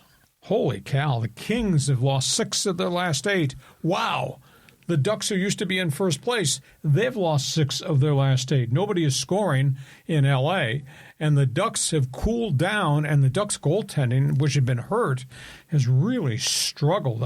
They've had so many bad first periods in the last 3 weeks between the pipes. Even though they got Lucas Dostal back, he's just not quite on the edge the way he played before he went down. So kind of strange, because I'd say a week and a half ago, we did a podcast, and I said, there's nothing wrong with your eyesight. Yeah, right. We looked at the standings, and the Ducks were in first place, and the Kings were in second, and then they both promptly went 2-6, 2-6. So, okay, we got that. Names in the news. Last segment, hot headlines. Here we go. Brooks Koepka on the list. He has asked for and been given his release from LIV. Wow. Brooks Koepka. He's got a problem, though. They've released him. He's given up what was left on his contract. He has no place to play. He cannot come back to the PGA Tour. The tour guide book says if you violate your tour card, you are suspended for 1 full calendar year at least from the last date of the tournament you played with the LIV. So he's got nowhere to play in 2026. And it's kind of stunning. I'm told by some guys who cover the PGA Tour and obviously have insight into the LIV that there's some concern from the guys on the LIV that we've disappeared off the face of the earth. We're playing these tournaments, making all this money. There's no buzz and nobody's following us. Yeah, that's true. It's true. Can't find them on the TV channel hardly at all. Nobody in the States is watching them. So, I mean, I guess you're big in Ecuador, Saudi Arabia, South Korea. Yeah. Now, how about this? Here's a follow-up story that broke this morning. Bryson DeChambeau says he has to consider what his future will be. So Koepka bailed. DeChambeau, who's had more success, is he going to ask for his release? But he's got the same set of problems. PGA does not want these guys back without some sort of sanction and penalty. So the PGA LIV situation, it is still there. Soccer, how about Christian Pulisic? He has arrived as a stud. I think the coolest thing covering pro soccer, and I pay a lot of attention to the English Premier League, and I write about it on my website. I don't know if any soccer fans enjoy what I do in terms of the coverage of the EPL, which is the top league in the globe. Christian Pulisic, one of the cool things, just see him grow up from an 18-year-old to a 25-year-old, become a star. He's at AC Milan. He scored 10 goals in his last 12 games. Hell yeah. He is just on a real tremendous roll. Los Angeles Times, your newspaper now is not what your newspaper used to be. LA Times just lost 2 of their veteran guys. Columnist Dylan Hernandez has left, and Dodger beat writer Jack Harris, who I think has done a really nice job, he's left. I don't know if you're aware of this. The New York Post, tabloid newspaper, is starting a West Coast operation called the California Post. Interesting. And they've hired Dylan Hernandez and Jack Harris as 2 of their key guys. Okay. I wonder if they're going to steal anybody who covers San Diego Padre baseball to go work for the California Post, or whether it will be just an L.A., San Francisco-driven newspaper. But I think it's going to be a tabloid in size, not the typical L.A. Times, San Diego Union Tribune. That's too bad because those guys are really hardworking guys. I enjoy them, and I enjoy a lot of the Union Tribune guys too. So keep an eye on that. We'll see if somebody else defects along the way. And one other note, the story just broke this morning. We talked about him last week. Anthony Joshua. Oh, yeah. Escaped death in an auto accident. He was in a car in Nigeria over this Christmas holiday. It was high speed, suffered a blowout. The car was totally destroyed. He was in the back seat. His 2 friends in the front, we don't know whether they were boxing people, Americans or Nigerians, were killed instantly.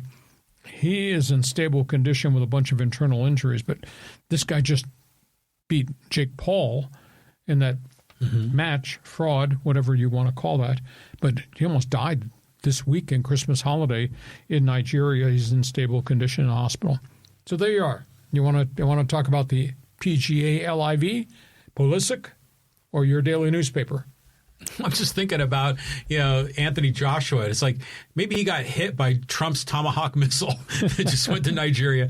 I mean, it's kind of grim to say that. But at any rate, the Koepka thing, do you think this is like the dam is starting to crack? You get enough of these guys that bail on Live Golf. They come back to America. They're going to be enough of them where they can make a case to the PGA and force the issue, on a negotiated, mea culpa. pay a fine, get back into it.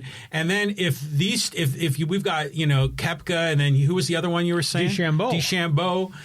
I mean, what if more guys defected? Because this is blood money. I mean, this is a moral issue here.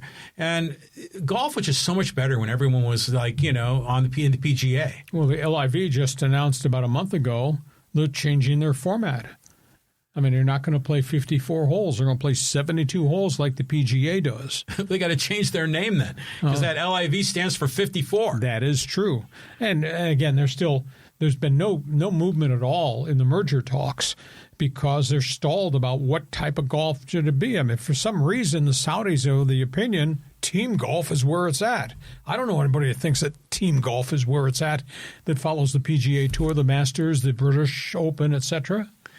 Where it's at. I think of those guys that were the Padres cheerleaders on KUSI. Remember those dudes? Yeah. I think that was the name of their song. I'm open to the idea of team golf. I mean, I've seen some of those live golf hats. They've got like skull and crossbones, but with a couple of golf tees in there. I mean, I like that. I'm open to it, but it's like the NFL and the AFL, it's like this separate but equal. I mean, just bring everybody together and just I want to see the best players in the world play each other. And if it's on teams, that's fine, and certain tournaments can be team oriented. That's all good. So, just come together here and build a real league. I think they're farther apart now than they've ever been. And they've had 3 years of conversation. And I mean, Tiger Woods entered the conversation about 6 months ago as a consultant. No progress. Amazing. And they're hemorrhaging money. I mean, the Saudis are not getting the return on the investment, I'll guarantee you that. Well, it's just, if you think about how much Saudi money is in sports right now. Yep. I mean, even watching the Laker game, you saw the Air Emirates logo was on the floor of Crypto.com. And then you see a lot of Saudi money is involved in EPL. So it's not unlimited. So they can only go so long with that. So, but if I'm one of those players, I mean, you can be cleaning up, you can be making money, but is that fulfilling your life goal?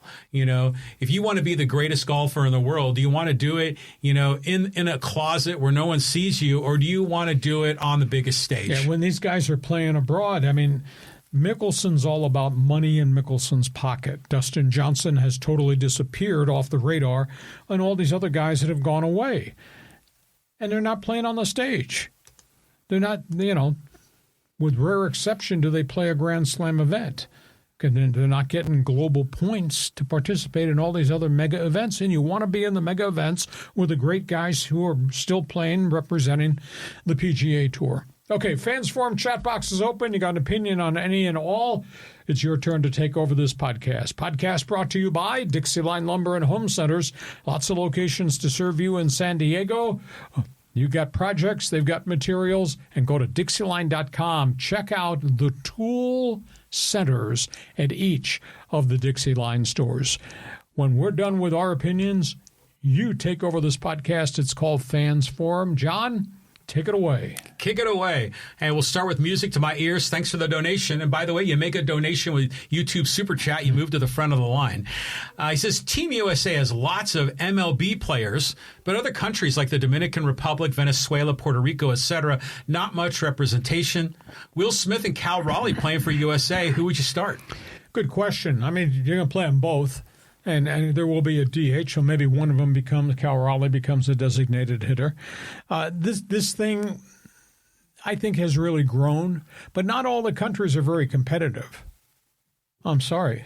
Team Italy, I'm not sure they should be in this thing. But, in terms of the Latin American companies, this is huge. And obviously, what Japan, Korea bring. This is really huge. So it's found a place in terms of being a special event, has not found the right place on the baseball calendar, and this continues to be a debate. Like, they're going to chop up spring training. They are taking players out, including Padres players. In March, the Dodgers are having conversations about whether Ohtani should be allowed to pitch. Sasaki, what's his role going to be? But WBC games are going to go on for, 10 to 12 days in March, which obviously interrupts the flow of spring training. And there's been a lot of dialogue. Maybe we should play the thing and wrap it around the All-Star game, et cetera. So the idea was really brilliant. The execution has been kind of choppy. Yeah, I agree. And I think doing it in March is wrong. I mean, it really should be mid-season. You know, maybe that All-Star break needs to be a 3-week break. You know, give guys time to heal, and you do this tournament in the middle. Mm-hmm. You know, and these guys will be paid for their time, and, you know, a lot of it's national pride. I saw Mason Miller's on the team. Right. It still bugs me, by the way, that Manny Machado's on the Dominican Republic team because he was born in America. He's an American citizen. Miami guy. Yeah, but I think it was like a kind of a family thing. A family connection, like his grandparent thing. And, okay, I understand it, but... You know, I went to the 2017 semifinal, Dominican Republic, United States at Petco. Mm-hmm. Oh, my God. I mean, that was like an all-star game. You know, I mean, the Dominican, I mean, maybe this year they're not going to be 1 through 9 with Major League stars, but that year they did. I mean, Big Papi was playing. Yep. Giancarlo Stanton was there. I mean, that was a hell of a game. And that was the one where, what's his name? Adam... played for the Orioles. He was center fielder for Adam Jones. Adam Jones, yeah, local San Diego guy. He robbed Machado's home run there and yep. out in right center at Petco. That was a hell of a time. So this tournament is going to be fun. It was fun last time, and I like the way these other nations get involved. So bring it on. Even bring on Italy. You know, they had Mike Piazza on the Italy team back in the day. The coolest thing was the last WBC, 9th inning final game. That is Ohtani. That is Mike Trout. Oh, yeah. How Hollywood was that? It was pretty nice. And you know what? Ohtani is the best player in the world. So this will be, it'll be interesting to see how good it is. I think it's pretty good right now. The concept is excellent, but just the execution and the calendar issue is just a real big issue there. Okay, thanks for joining us. Move on. Okay, we'll move on. We'll go to Casey. Hey, good afternoon, guys, and hope you both had a great Christmas holiday. Hacksaw, now that my Rams won or win the NFC West, how do you think they'll do in the postseason? Well, the problem is, look at where they are.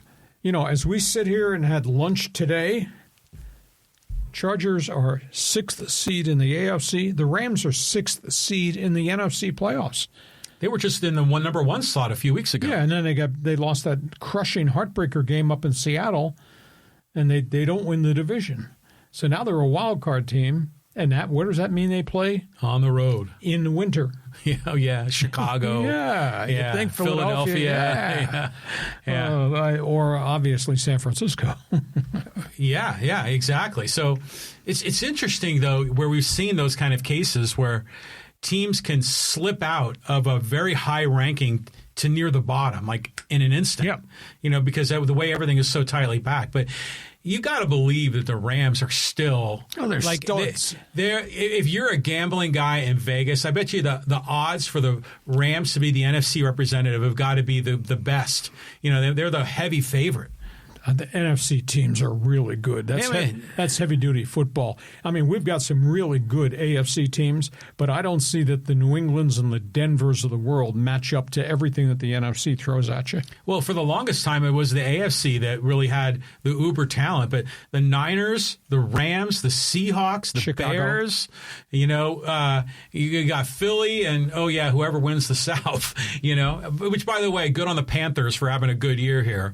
But, yeah, that's going to be the playoffs are just going to be fantastic. And this beautiful thing is we're going to go from the college playoffs to the NFL playoffs. Just like that. Just like that. It's going to be good. Okay, thanks for being with us, Case. Okay, we'll go here to Callan. Hey, afternoon, gents. Hey, does NASCAR have any intention of truly coming back to SoCal due to the fact that the Auto Club Speedway is gone? I know they got a race here coming up, but what do you think?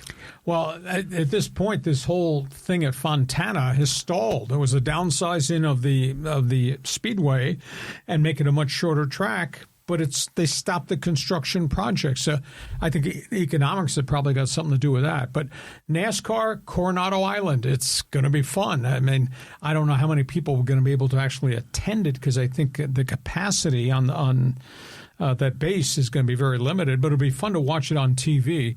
But there's no place to race. There's no tracks in Southern California now which is kind of stunning considering that there's been such a long heritage of auto racing, whether it was dirt or whether it was Irwindale or what was it, Old El Cajon Speedway. We don't have any facilities here, which is kind of a shocker. Yeah, the El Cajon one they had an oval there, but I think there's something on the Barona Casino reservation up there. Yeah, that's midgets or what do you call it, dirt cars. Yeah, exactly. Yeah. And I think there might even be a drag strip out that way. Yeah. There used to be a drag strip in Carlsbad, but that's all been filled in with new housing and business development. It's odd you mentioned it because I was flying home on this 18-hour trip to try to get here to do this podcast. I watched the F1 movie again with Brad Pitt, and then it dawned on me, races, tracks in Southern California, and we don't really have anything here any longer. Fontana Speedway was supposed to be the mega place on the West Coast, and it flashed for about a 5 to 7 year span where they drew really well, but the track was so big, the racing was not competitive. It's not Darlington, good old boys swapping paint and crashing each other. It just kind of lost its luster along the way. And what we do have, obviously, we still have the Long Beach Grand Prix and IndyCar racing, which is a 50-year-old event here. But I don't know whatever is going to become of that on that Kaiser plant ground up in Fontana, whether they're actually going to finish this project done or not. Interesting. Yeah, I went to the Long Beach Grand Prix about 5 years ago. Yeah. And that was really fun. But that was like Corvettes against BMWs. It was very interesting, but it was like an F1 style track for these kinds of cars. Street course. But do you anticipate a day when maybe NASCAR gets re-relegated back to the Southeast and the F1 becomes the dominant auto racing in North America? Yeah. F1 is so high-priced. It's a selective audience, although I think we're all attached to the personalities and the storylines in Formula One. But no, NASCAR's big business. NASCAR's on all these super speedways now, and NASCAR is no longer good old boy network racing. It's everywhere. It's everywhere. Okay, let's go here to Phenom. And he goes, hey, guys, curious your thoughts on Broncos and Chiefs. Is Denver legit Super Bowl contender? And is this the start of the end of the Kansas City, or will they be back? Kansas City has always done a great job in terms of player personnel acquisition. I got to believe Brett Veach and Andy Reid will retool that roster. There's still a lot of talent there. They just got to keep them healthy, got to fix the offensive line, have to change the running back group. That's where I think you'll see some additions there. They got to get more physical, and they got to be able to pound the ball, which makes Mahomes an even more dangerous guy. Denver's really good, but I don't know that Denver's the real deal yet. They got to prove to me they can actually do this in postseason because Bo Nix and these guys have never been in postseason. But collectively, boy, if they put a nice defense together and Bo Nix finds a way to get them touchdowns and get them and move the ball. But, yeah, New England's here. Denver's right there with them. But neither one of them's got any playoff expertise at all. And the minute you go to postseason play, I mean, it is such a different world. So they're going to have to experience, as I say, walk down this hallway one time to get that experience in their brain. I think Denver has a real chance to be the AFC representative in the Super Bowl. Because Bo Nix is just he's like the perfect fit for Sean Payton. And there's been, we're talking about comparisons of Bo Nix with Drew Brees and how they're similar, and it kind of brings you back to the Sean Payton with the Saints. But which, by the way, they're now comparing Drew Brees with Brock Purdy as well. You're hearing those comparisons. But, I mean, Denver has the ability to go all the way. That defense is ferocious. But it is weird without the Chiefs. I mean, how old is Andy Reid? I mean, how many more years do you think he's going to coach? Well, he's been there. I think he just finished his 13th year. So he said today, I expect to be back. I'm not burned out. We're just going to retool this. And I think that they still got an awful lot of good players. The acquisition of all that young skill guys, all that speed, it's still there. And they keep bringing new guys in every year. So they just need to make some adjustments, fix the running game, and make make the right acquisitions in the offensive line. That even though they drafted Josh Simmons and they spent a lot of money to get more out of the 49ers, still the offensive line was a real negative in terms of protection to Patrick Mahomes. So, will Mahomes be back to start the season? They believe so, yes. Okay. All right. Then there's a saving grace. But I think Kelsey's going to hang it up, right? I don't know. Let's say convincing him, let's bring it back. This was a one-year aberration, and let's give it one more go-round. He's not an old dog. He's not 37 years old and done. I think he can still play. He led him in receiving. Yeah, he's still great. Yep. Okay, let's go here to HB949 Jeff. Hey, rooting for Tampa Bay to defeat Carolina Saturday and storm into the playoffs with an 8-9 record. Your reaction, Lee and John? Oh, my gut feel is Baker Mayfield took him as far as he could humanly take them, and now it's kind of caved in. The defense has really played poorly. Is there going to be a coaching change? Just kind of some rumblings that maybe they hit the eject button there. Baker's a hell of a player, but they lost so many people. I mean, all the running game and the wide receivers were all hurt. Tight ends were hurt, and Baker, as we got about 2/3 into the season, and he was really dominant throwing the football, all of a sudden they started to turn it over. He started to take a lot of sacks, and his numbers have really tailed down. So, Tampa does not get this job done, and they're going to have to figure out what they're going to do in terms of the roster. Injuries have been one thing. There's age. Mike Evans might retire. Godwin has just been constantly had injury problems about 2-3 years running. And Baker, I mean, he is such a fierce competitor, but he's such a small guy, and he just takes so many hits. And if you go back and track his individual statistics in the last 6 weeks, they're terrible.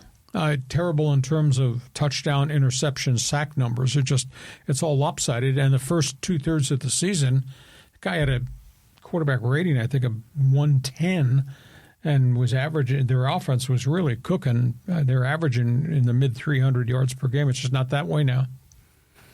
The NFC South is like a group of 5 conference. So I think they shouldn't be allowed in the playoffs. We should just not let the NFC South have a representative because they just don't play the same level of football in the NFC South. Well, they were early till Daniel Jones got hurt, and then the injuries kind of ravaged Indianapolis. They were 8-2 at Well, that was point. The AFC South. Oh, AFC. Okay. Yeah.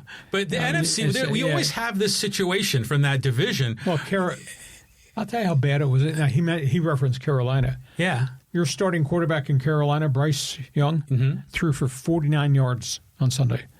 That's what I'm saying. Yeah, they're like a group of 5, man. And Tyler Shuck from New Orleans. Now they've got a little mini winning streak, but there's nothing sexy about the Saints roster. And it's just the NFC South it's really. But it is weird how sometimes a team will get in the playoffs, being a 500 team or maybe even a game below. Oh. And you're like, oh, this is kind of weird, Carolina playoffs, one and done. Maybe Carolina could just play the Steelers. But the Carolina didn't they have like a 1 or a 2-win season like a year or two ago? Yeah. No, Dave Canales has done a good job, but yet we have these Sundays where you look at I follow the numbers. I think at Bryce Young, and one Sunday he throws for 69 yards. This past weekend, I think he threw for 47. How can you have an NFL quarterback throw for 47 yards? Kind of like New York Jet quarterback numbers this year. Yeah, they're probably really bad. They're regretting that. I mean, didn't they trade up to get him too, didn't they? Oh, yeah. So he just, every time I see Bryce Young, he just looks so slight. He just looks very undersized. It's just very, like almost like a fragile doll. Like if you hit him hard, he's going to crack. So that's where we are. It's been a nice run for Baker. They're going to need to get some player help for him, though. Okay, let's go here to our friend John. Hey, the only question about the former football team is whether they're going to at least win a playoff game or go one and done, which is their habit. The only way the Chargers get a Super Bowl ring is with their new team. Just ask Drew Brees, Rodney Harrison, Lance Allworth, or Eric Weddle. Chargering, that's his term. It was right there in front of them, and they had this nice spurt, but obviously injuries have just destroyed the team. Justin Herbert cannot do this by himself, and though he is doing it by himself, you're going on the road. Do you think this team, the way it's constructed, could beat the Patriots in Foxborough? You think this team, the way it's built, could win a shootout with Josh Allen if they wound up playing him in Buffalo? Do you think this team, which has already gotten punched in the mouth by Jacksonville early this season, could go back to Jacksonville and win a postseason game where they didn't win last time? I don't know. If they were totally healthy and the roster was the roster we thought they would have when training camp opened, hell yes, really dangerous. But that roster's not the same now. I mean, Justin Herbert is like Atlas holding up the world. Superman. I mean, it's just amazing to watch him play. And with the whole world dissolving around him, he still is able to, move around in that pocket and really, get some really nice passes off. I mean, the stuff that he executes, you call him Houdini once upon a time. Yeah. How did he make that play? How did he get the ball out of there? How could he be accurate throwing at the angles? There's a little bit of Patrick Mahomes in his delivery. Oh, yeah. And there's even, like it was in the game against the Texans, there's like defensive ends have got their arms around his torso, and he's still able to throw the ball. And you're like, who can do that? I mean, that's like huge superhuman strength. Well, like the headline that you wrote in our comment segment, Justin Herbert versus the world. The world, yeah. It's too bad. And I don't have much confidence they can do anything in the playoffs because this offensive line is now really wretched. I mean, they've had 24 different offensive line combinations have had to play this year because they got so many injuries. And they're benching the guys that are backups that they had to start. They've benched those guys this past weekend against Houston. I mean, literally just drag a guy out of an Amazon warehouse and see if he can be a right tackle. Yeah, Bobby Hart didn't play for 2 years in the league, and now you're asking him to be your right tackle, and now you move him to left tackle, and he played so bad they pulled him in the second quarter. And Becton's not been what they expected from Becton, and they pulled him in the third quarter. Yeah, I mean, you got to block someone. I mean, some of these defensive linemen are, going up against Myles Garrett or something. I mean, granted, they won't see him in the playoffs, but, these guys that we have on the Chargers, they have a chance against these big defensive line guys. Yeah. Those pass rushers were in Justin Herbert's face so quick off the snap of the ball. Crazy. Yeah. Okay, thank you, John. Okay, let's go here to Arnie. And he goes, hey, Phillip Rivers is a class act. He did his job to help the Colts. Hit the reset button for the Hall of Fame. He will get in. Well, he's, obviously there's a lot of quality quarterbacks that are on that Hall of Fame ballot. Now, he comes off the ballot for 5 years because he played. So he won't be eligible again till 2030 or 2031. And there's so many great quarterbacks. Even on the listing this year, when his name appeared for the first time, he wasn't going to be a first-time ballot guy because Manning is there and Breeze is there, and these other guys are probably going to get in because they went to the Super Bowl and he never got there. Yeah, but it's just fun watching him. Oh, he's so cool. Yeah, and granted, every game they lost, but a lot of times their defense just kind of blew the game.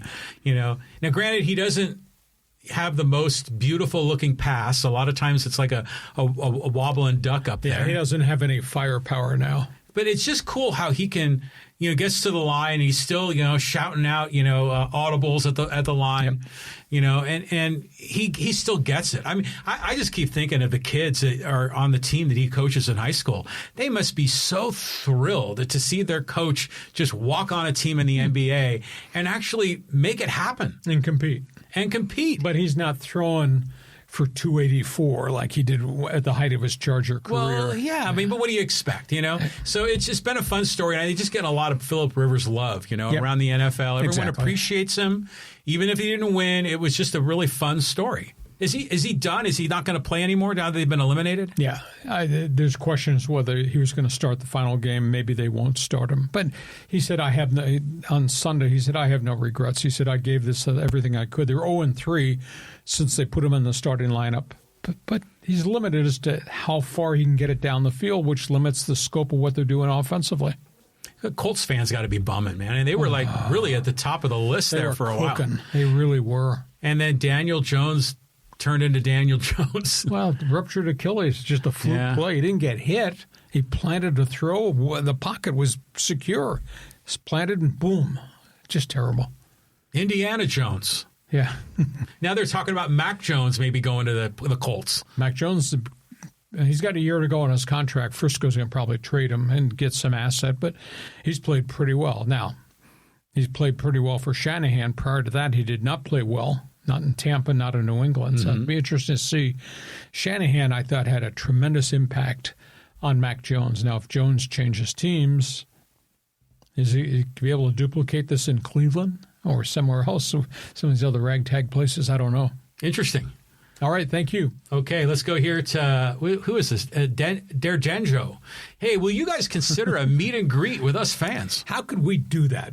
John and I knocked our heads together trying to figure out how could we have a get-together with our fans at a restaurant. Would they let us on the patio? And they definitely would. We'd have to figure, and John's a rich man. John lives in a castle. But when I brought up the topic, John should buy shots of Jack Daniels for every one of our group that comes to this. Well, he didn't know if that was a good idea or not. But no, see, the beauty of it is when we started the Hacksaw Insiders group, right now we're emailing your best 15 and your one man's opinion. Yeah. But the vision is that we would have a whole bunch of special things for the special people that follow Hacksaw.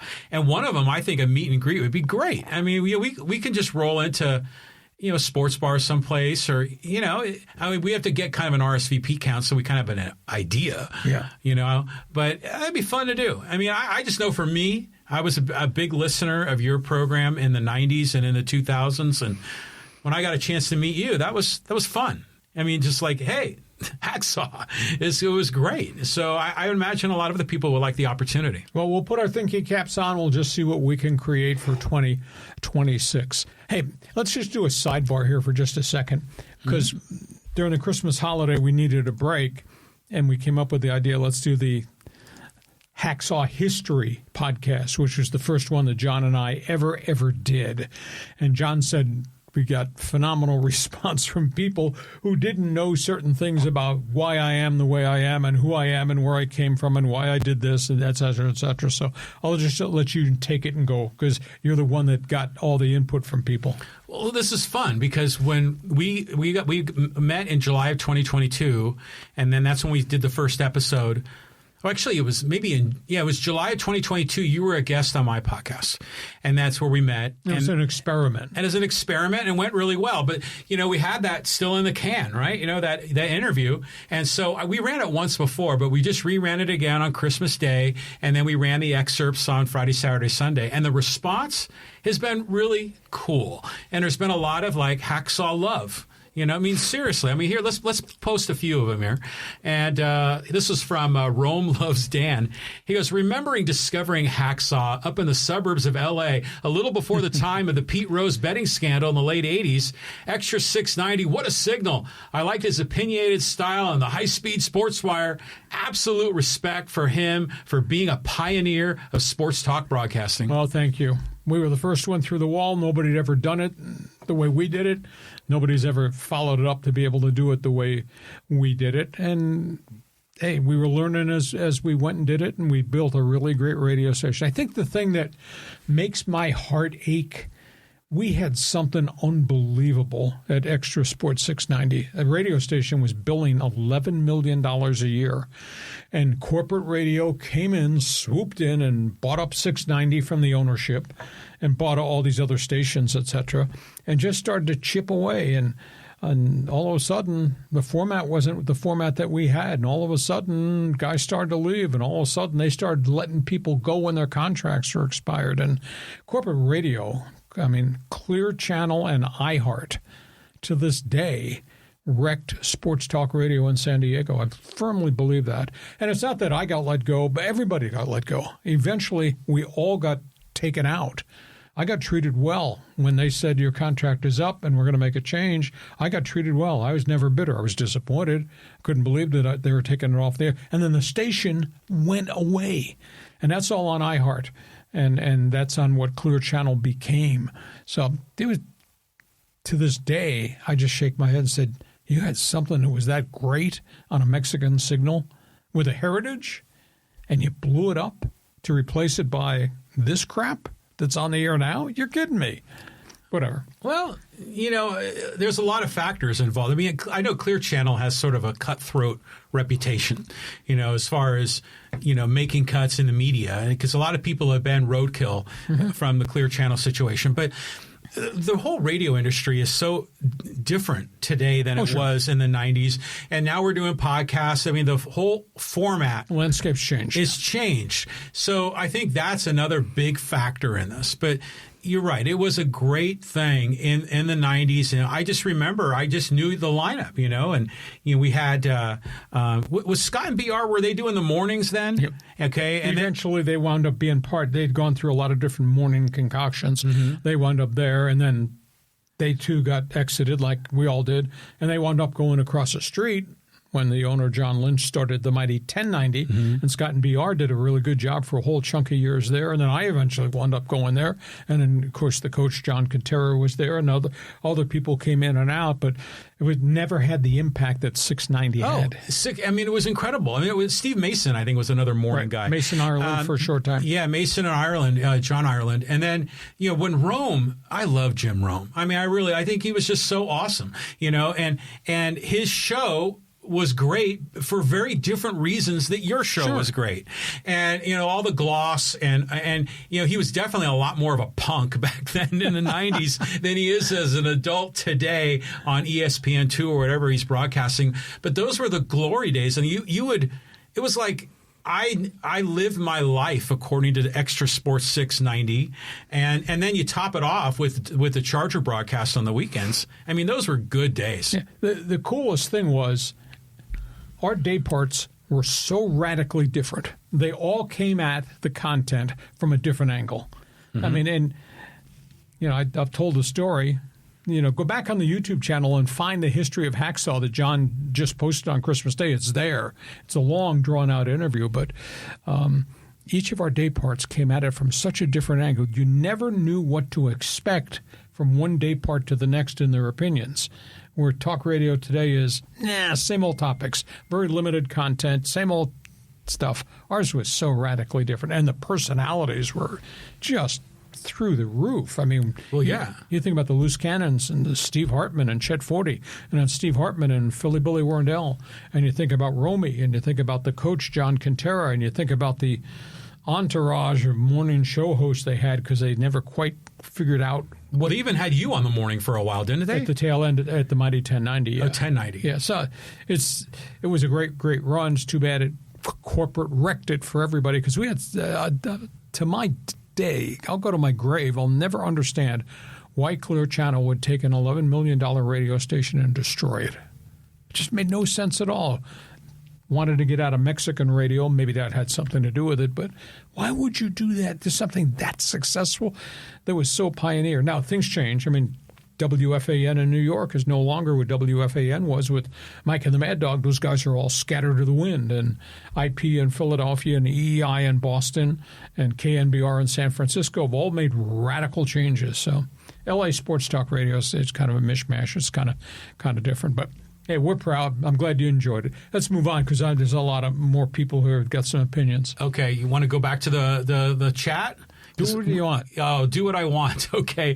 Let's go here to Johnny. He goes, Seattle, the Niners play for the number 1 seed on Sunday. Well, short weeks at the end of the season probably have Kyle Shanahan going crazy. But Seattle is just really playing tremendous football. Seattle's defense is better than anybody ever thought.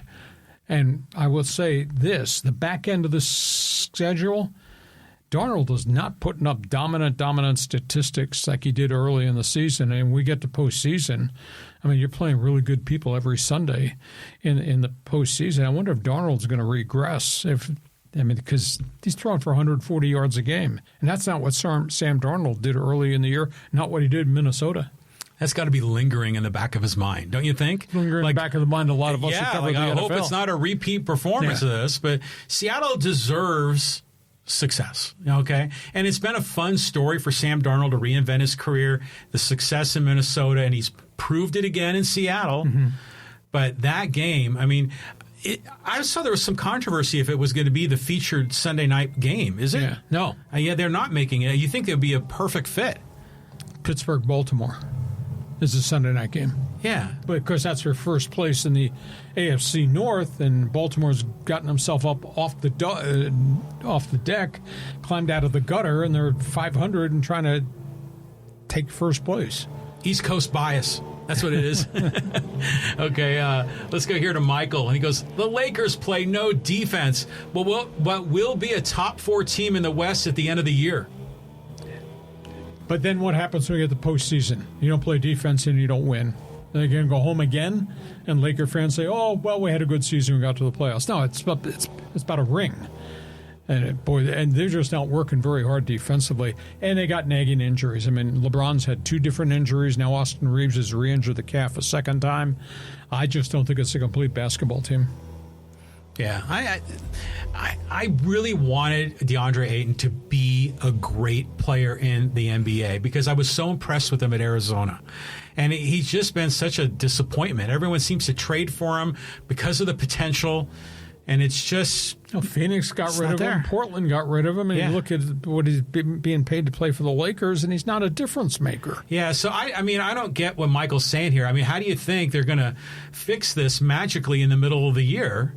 I mean, unless you think, that the Rob Lowe general manager of the Lakers is going to go out and trade for some different pieces, but then... They tried that multiple times. Hasn't worked. Well, it worked that 1 year that he had a great trade deadline and the team improved. But the NBA, especially the NBA before New Year's, is just sort of... Got to play the games. Yeah, it's sort of there on the back burner, at least for me as a sports fan. You're a Laker fan? Please tell me. You're not sales pitching us the idea that the Lakers are in the same sentence as Oklahoma City or San Antonio, are you? Oh, not at all. Okay. I heard people saying that San Antonio OKC could be set up for like a decade-long rivalry. I think that's really true. Well, injuries change your roster a great deal, but Lakers are not what the Lakers used to be, and I don't know how they're ever going to get back to being that way again. LeBron's final year of his contract. Reeves is a walk free agent at the end of the season. Obviously Luka's got his mega contract, and he's a great player, but they just need more help, more players. They need more consistency and more intensity defensively. Okay, let's keep on moving. There was a really good comment here from Flegel that I wanted to go to. Oh, yeah, here it is. Hey, give me a break, Hacksaw. The New York Post was founded by Alexander Hamilton in the early 19th century. You attached the label tabloid in order to delegitimize it, but you were doing it so illegitimately. No, I am not. They are tabloid, but that's okay. People on subways like to read tabloid papers. But it's coming out here. I'll be fascinated to see this. They had announced, I want to say about 6 months ago, the New York Post announced there was going to be a West Coast edition called the California Post. Now, I don't know if that's going to be just a tabloid layout format just for the LA market, or whether it's going to be the whole state of California. And does that mean they're going to hire Giant beat writers and 49er beat writers and Padre beat writers to work for the California Post? And bring it up because the LA Times lost 2 of their veteran guys. This is their final week in the LA Times, and they're going to the California Post, which launches in 2026. So I'll have to do some more digging and find out a little bit more about it. I just don't know, just in general, if print media, if I'm like the New York Post, I don't know if I'm making an investment in Southern California to build a California Post. I mean, it's not, to your point, people read them in subways. Well, not anymore. I mean, they read them on their phones. And by the way, there's very little subway in L.A. Yeah. I honestly think that's going to be set up to doom. It's going to be set up for failure unless they're approaching it that they're going to be an online presence, a multimedia thing, maybe have a little bit of TV time as well. And then, oh, by the way, we have a print edition too. Mm-hmm.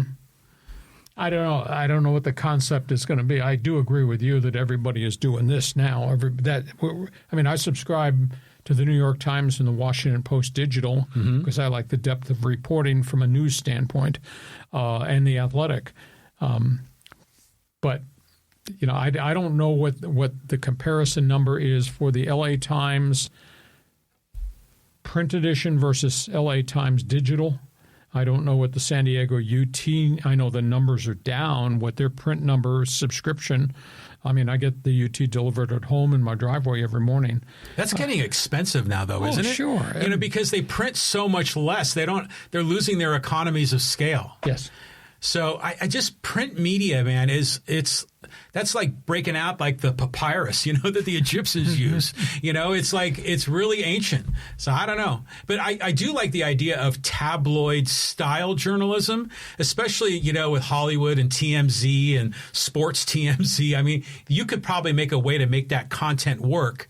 The question is on what form of media would it be? Yeah, it's such history. I mean, at one point there was the New York Post. This is when I was growing up on the island. New York Post, New York Mirror, New York Daily News. They were all tabloids. Then Newsday came in that format, though Newsday was more a legitimate paper than just tabloid yellow journalism, etc. So, and it's got its place. People like it. I have no problem with that. So I'll be intrigued to see what the California Post looks like, and also what its reach it's going to be and how many more people it's going to take.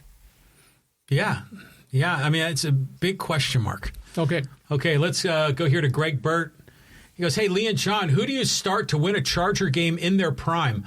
Stan Humphries or Phillip Rivers? Oh, my goodness. Well, Humphries only did it for a short period of time. Rivers has done it with Hall of Fame statistics. So I would tend to say probably Phillip. But Stan had a couple of really good years with the Chargers before he suffered the season and career-ending concussion and walked away from the game. But tell you what, I like Justin Herbert. I'm a huge Justin Herbert fan.